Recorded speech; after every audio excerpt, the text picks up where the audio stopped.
Okay, hello, and thanks for joining this webinar on how to do closed captioning with Zoom without having to get another third-party closed captioning option. The way we have found that works very well is to use the presentation translator in Microsoft PowerPoint. You can also use closed captioning that comes with Google Slides, but we have just found there's some nice things with the translator that you can use. So the first thing you need to know is you do have to go get the actual translator download. So I'm going to share my screen at this point, and then I'll show you what you need to see. So you can go out to Microsoft, and I just actually do a search on adding presentation translator to PowerPoint, and then there's ways you can get to the Microsoft site and then just download that as an add-in. So it's an actual add-in to PowerPoint. And so then once you've done that, you can pull up PowerPoint, and actually you don't even have to use a PowerPoint. You can just do a blank presentation. And so here we have just a blank presentation. And then when you go to, I'm going to come over here so you can see this. When you go to slideshow, over on the right side, you'll have the option, slideshow, you'll have the option to always present with subtitles. So we just put that on. And so that's how you can find that right there at the top. Once you have presentation translator added as an add-in. So you can just say always present with subtitles, which here I am doing the presentation and I forgot to start them, but I needed to show you how to start it before I could start it. So I wanted you to see that. So I'm just going to say start the presentation from beginning. And then in a minute, you're going to see those come up at the bottom. So you can see that you'll start to see the words coming up. It will even pick up what other people are saying into my webinar. So it can pick up that interaction. And really, I agree with you. This should be standard that we are closed captioning for everyone. And so that's when we started doing that this year. And we have found just a few little tricks that have been helpful. So the first thing I'm going to show you is sometimes when you're doing a Zoom meeting, you want to share your meeting like I have, but you want to go out to the web. And so when you do that, you'll notice that it covers the closed captioning.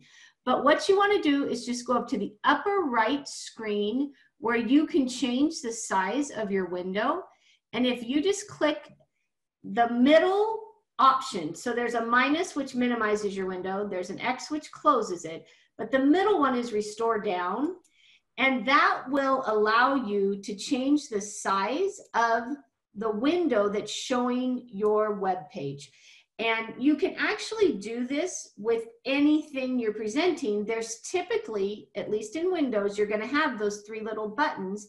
And I believe you also have them on a Mac where you can change the size of that window. So what we do is when we go out and show something outside of our PowerPoint, we just make the size of the window smaller. If you're not even using PowerPoint and you want to do something totally like what I'm doing right now, I just have that blank PowerPoint screen showing up. And then you can go ahead and shrink whatever you're showing, and you can still see the translation that PowerPoint's doing. One of the things I want to show you about Translator, though, is if you notice down at the bottom, it says www.translate.it, and then it's got a / and there's a code there. And what I'm going to do for a minute, I think this will work. What happens when you do Microsoft Translator? And again, I can shrink this so that I can show you my screen and the translation. So when I first put it up, my PowerPoint showed the whole screen. And this is a little tricky that sometimes this happens. You just have to get it to the right size, and then you can, because when you take a when you take a shrunk screen to the top edge of the computer, it will sometimes go full screen. So that's what you guys just saw happen. But if I click on this and I make this the screen you're seeing, I think I can still do presentation right from here. And I want you, because I want this to be big for you. I don't know why that didn't make that screen big. Let me see. Oh, there it is. I just needed to be patient. So what happened is I took that, as soon as I started my PowerPoint, it actually makes a new first slide for you. And what this allows is for people to actually use the QR code. And if you guys have a phone with you or another device, go to this website, www.translate.it, and then do / capital E, capital Y, capital X, capital Q, capital J. And if you do that, you will see that you will get the translation, the closed captioning on your device. So that is a really nice feature. And I believe you will also be able to choose what language it shows up on your device. So if you have an English language learner, they can actually do the translation on their device because it's Translator. So the captioning is actually a great feature of Translator that we use for a different purpose, really, than it was originally created for. The translation will show on the device, but not on the screen on the Zoom. Is that what you were asking? Yes. So yeah, so they can go in to that website and get the translation on that device. But I'm actually just closed captioning in the English that I'm speaking. The other thing I want to show you is that you can mute the actual closed captioning. That's another nice feature. So down here, just above the captioning, below the slide, you can see the www.translate.it, and then you see a little mute microphone. So if I click that, it will stop the captioning for right now.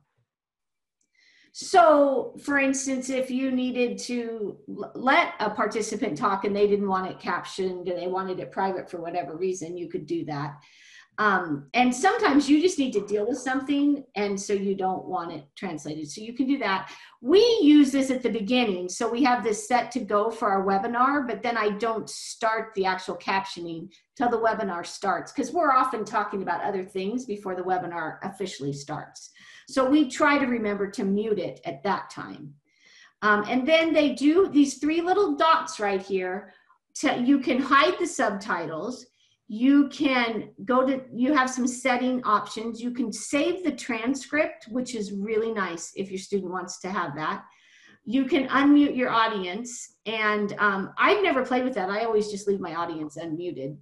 And you can stop the subtitles here. So, so they do have some, and then this is a nice feature in the settings. You can actually show the subtitles below the slides or over the slides. So really that means at the bottom or the top, because sometimes what's at the top isn't as important depending on how you're displaying on your screen. So that's where you decide whether they're on the bottom or the top. That's under the 3 little dots in the settings. And then the subtitles size you can change. I have mine fairly large. So I'm going to go ahead. Does anybody have any questions about it? Microsoft Translator. And I am happy to have anybody unmute and talk so you can see yourself be translated. And you're right about it being great for meetings with parents. They actually, the Bellevue School District has had this, they set this up and this is what they use for their meetings. And so parents can then just get it on their device, or they actually provide devices and help them set it up so that the parents can see that transcript right there. Just to remember that in order for this to work, you have to share your desktop. So I'm going to stop sharing it, and then you don't see it because it's happening on my desktop. So you do have to share your screen to do that. And it really works best to share your screen or your desktop, not your presentation, not your application, but your actual screen or desktop. So that's another thing to keep in consideration. Thank you for viewing this webinar. If you would like to find other resources like this, please visit our website at www.specialedtechcenter.org.